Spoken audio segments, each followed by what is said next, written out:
entidades dedicadas al fomento de pasquines, eso es otra cosa. Entonces, ¿qué ha pasado? Que hay entidades tradicionales que ya son parte de la vida institucional del país, aunque sean sociedades de la sociedad civil. Participación ciudadana, por ejemplo, a muchas personas les puede agradar, a otras no, etcétera, pero es una institución. Es una institución que tiene un prestigio, que tiene una solvencia y que hace sus aportes.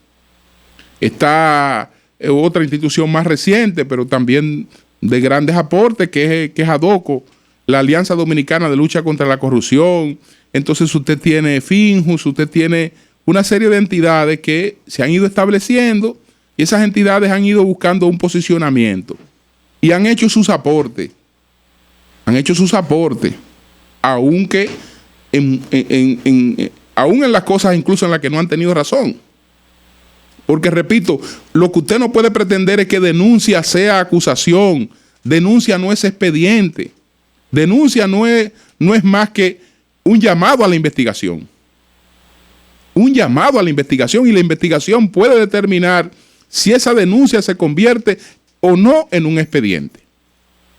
Entonces, ¿qué han hecho algunas de estas instituciones de prestigio que se han asociado con otras entidades o han creado entidades paralelas para que esas entidades hagan cosas que ellas no pueden hacer?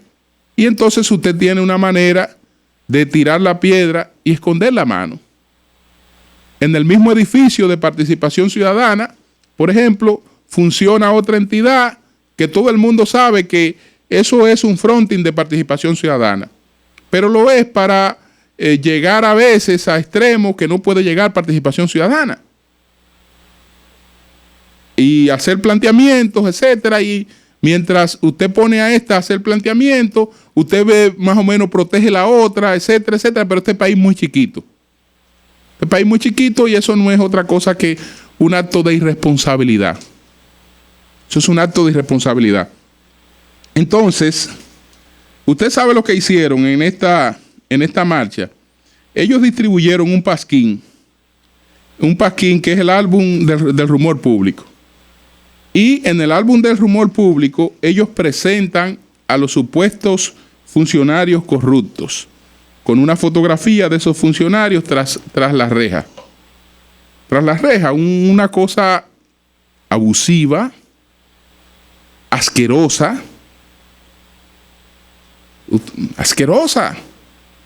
Y además, señores, como gente que está reclamando un respeto institucional hace esto. Porque el hecho de que yo haga una denuncia no quiere decir que yo no esté consciente de que la persona tiene un principio de presunción de inocencia que yo debo respetarlo. Y sobre todo si se trata de abogados y de gente que está luchando por un desarrollo institucional. Entonces, bueno, en un pasquín, aquí están los corruptos a los que el presidente Danilo Medina debe destituir. A propósito de este pasquín, yo espero, y yo sé, conociendo al presidente Danilo Medina, que el gobierno esté consciente, que si usted institucionaliza el pasquín, entonces dele el gobierno al pasquín. Si un funcionario puede ser afectado por un pasquín, por unas cosas que se publican en un pasquín, y en función de eso un gobierno toma medidas, a partir de ese momento el gobierno que deje su rol al pasquín y que deje su gobierno al pasquín. No. En ningún caso un funcionario debe ser afectado por una denuncia. Lo que debe ocurrir con la denuncia fue lo que Danilo Medina dijo que iba a ocurrir en su gobierno. Que si algún medio de comunicación presentaba una denuncia contra un funcionario, el gobierno iba a investigar esa denuncia y el funcionario iba a tener incluso la oportunidad en el gabinete de dar sus explicaciones. Y entonces iba a hacer una investigación. Y la investigación del gobierno es la que va a determinar cuál es la posición que toma el gobierno frente a esa denuncia. Pero no es verdad que porque se presente un reportaje o se presente alguna acusación contra un funcionario, ese puede ser el elemento que se tome en cuenta para la destitución. No, esa es una alerta para investigar. Vamos a investigar esto. Y investigar esto con seriedad. Y entonces ahí yo decido. Pero no es que me van a lanzar un pasquín o me van a lanzar una serie de cosas y que eso va a ser un parámetro. Si el gobierno comete ese error, pues olvidémonos de que tendrá autoridad para otra cosa. Entonces, ¿qué ocurre? Aquí vemos este pasquín se distribuyó allí. Yo estoy seguro que usted llama a Participación Ciudadana y le pregunta, ¿usted tiene responsabilidad en ese pasquín? No, yo no tengo responsabilidad en eso. Nosotros no estamos de acuerdo con eso. No estamos de acuerdo con eso. Pero son lo mismo. Pues son lo mismo porque eso es tirar la piedra y esconder la mano. No estoy de acuerdo con eso porque ya sabe que esto tendría otras implicaciones. Esto tendría otras implicaciones. Usted llama a cualquier entidad de prestigio de esas que estaban ahí y dice, no, nosotros no estamos de acuerdo con eso. Esos son los otros muchachos, ustedes saben que es una cosa locada, ahí se coge micrófono, se dice, y nosotros ni siquiera sabíamos que se iba a distribuir una cosa como esta. Entonces usted organiza actividades y participa en actividades de las que usted no tiene control. Y deja que se produzcan cosas como esta. Entonces, yo le voy a poner un ejemplo. Miren, no me voy a referir a lo del doctor Castillo, pues ya eso lo hemos debatido y ustedes saben cuál es la posición de nosotros, y particularmente la mía con relación a ese tema. Sencillamente, yo creo que es un abuso poner a una foto de Vincho Castillo detrás de una reja, cuando incluso lo que se le está imputando a Vincho Castillo no tiene nada que ver con aprovechamiento de sus funciones públicas para enriquecerse. Porque lo que se ha planteado con lo de la declaración jurada de Vincho Castillo es que supuestamente habían propiedades que el doctor Castillo no las registró. Y cuando presentan esas propiedades, quienes las presentan hablan de propiedades incluso de origen familiares, heredadas de él que las comparte con sus hermanos. No de cosas que hayan sido producto de su función pública, de enriquecimiento al calor de su función pública. Entonces, yo creo que usted puede cuestionar eso, pero hacer una cosa como esta es una suciedad. Pero yo me voy a referir, por ejemplo, a dos casos de dos jóvenes que aparecen aquí. Y que me excusen otros amigos que aparecen ahí también, que yo sé que es una cosa totalmente injusta, pero yo no tendría tiempo para evaluar cada uno de estos casos. Pero me voy a referir a casos de dos jóvenes que aparecen aquí. Aquí aparece pues el ministro de la Juventud, Jorge Félix Minaya, tras la reja, etcétera. Señores, tomar un joven, cometer este abuso por una cosa que puede tener algún valor como denuncia, yo reitero, no critico la denuncia. Por ejemplo, Nuria Piera ha presentado unos reportajes sobre el Ministerio de la Juventud. Y este muchacho, se han hecho unas denuncias. Y lo de muchacho es porque es joven.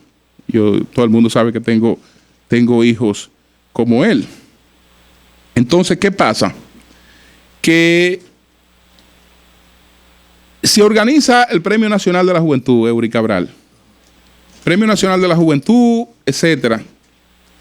El Premio Nacional de la Juventud se llevaba en una dimensión que implicaba una gran inversión. Así es. Como hay un decreto de austeridad, todo eso se reduce al mínimo. Así es. No obstante, se va a hacer el Premio de la Juventud en Palacio, ya con un presupuesto que es prácticamente una tercera parte de lo que era el presupuesto.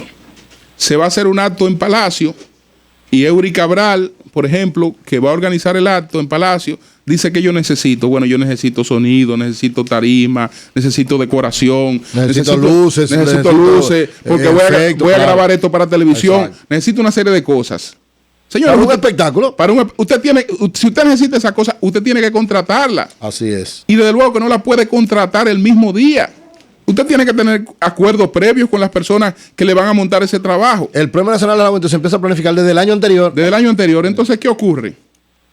Que cuando el presidente Danilo Medina ve los detalles, bueno, el acto se va a hacer en la Cariátide, etcétera. El presidente Danilo Medina dice, sí, pero ese salón, déjenmelo así. Yo no quiero parafernalia ahí, yo no quiero nada de eso. Es decir, yo lo que quiero es el salón ahí, etcétera.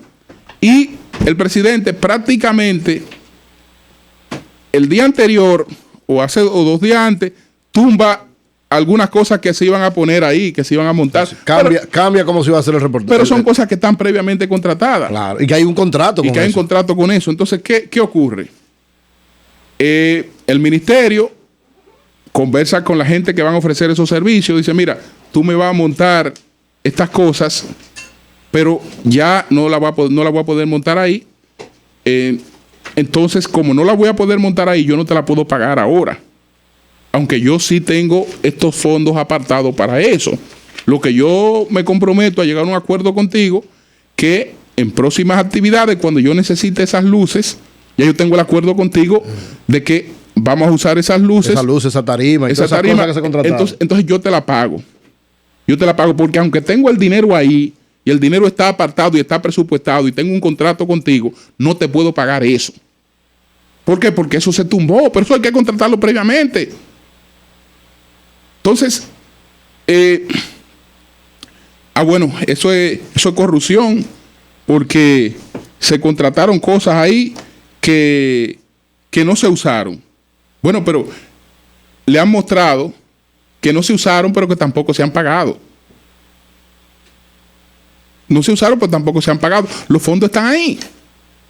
Entonces, ¿qué usted me puede decir? Que eso es debilidad administrativa, que hay lo que sea. Pero usted coger una persona joven iniciando su carrera política y presentarlo ante la sociedad como un ladrón, etcétera, etcétera, como si usted no tuviera hijos, como si usted no tuviera... Eso no, yo creo que eso no tiene... Eso es un abuso. Eso es un abuso total. ¿Qué otro caso? Caso de por ejemplo, de Andrés Van der Hoorn. Aparece aquí. ¿Tú sabes qué pasó con Andrés Van der Hoorn, señores? Para que ustedes vean cuál es la seriedad de la lucha contra la corrupción. Andrés Van der Hoorn aparece aquí, el del Consejo Nacional de Competitividad, el director ejecutivo del Consejo Nacional de Competitividad, Andrés Van der Hoorn Álvarez, transfirió, según la Cámara de Cuentas, fondos del proyecto Más Pyme para cubrirse un seguro médico personal y una serie de cosas que se alegan aquí. ¿Qué ocurre? Que estas denuncias fueron hechas y publicadas por el periódico Acento. Cuando el periódico Acento hizo la publicación de estas cosas en las que ellos están basando, pues ellos están basando en la publicación de Acento y en un reportaje de Nuria Piera, para presentarlo él aquí como una persona corrupta. Entonces, ¿qué ocurre? Que cuando Andrés Van der Hoorn hijo va a donde Fausto Rosario en Acento, le muestra que hubo equivocación y que los datos no se correspondían con la verdad. Acento incluso tiene la grandeza de publicar una disculpa. Publica una disculpa. O sea, quien hace la denuncia después se publica disculpa. Una disculpa. Lo propio, entonces Nuria Piera tomó lo que Acento publicó y se hizo un reportaje en su programa. Ella, que no suele hacer eso, todo el mundo sabe que no suele hacer eso, cuando Andrés le visita con su suegro, su esposa, y le explican todo, también publica una disculpa. También se disculpa, Nuria. También se disculpa. Entonces, los dos medios que han hecho la publicación, incluso está la auditoría de la Cámara de Cuentas, donde todo eso se aclara. Los medios que han hecho esa publicación hacen la aclaración, tienen la grandeza de disculparse sin procedimientos judiciales y sin nada, sencillamente porque le han mostrado documentos en lo que se evidencia que lo que publicaron no se correspondía con los datos que le habían dado en principio. se disculpan, pero aún así usted coge esa cosa y la pone como base para presentar a una persona como corrupta que debe estar en la cárcel, etcétera, o para buscar una destitución. Entonces, eso se llama relajar la lucha contra la corrupción. Y si es así, que vivan los corruptos, porque si la lucha contra la corrupción cae en la ridiculez, entonces cuando se esté denunciando corrupción de verdad, cuando se esté denunciando a ladrones de verdad, entonces la gente no va a creer en eso, sino que va a creer que es el mismo relajo. Cambio y fuera, Mauri.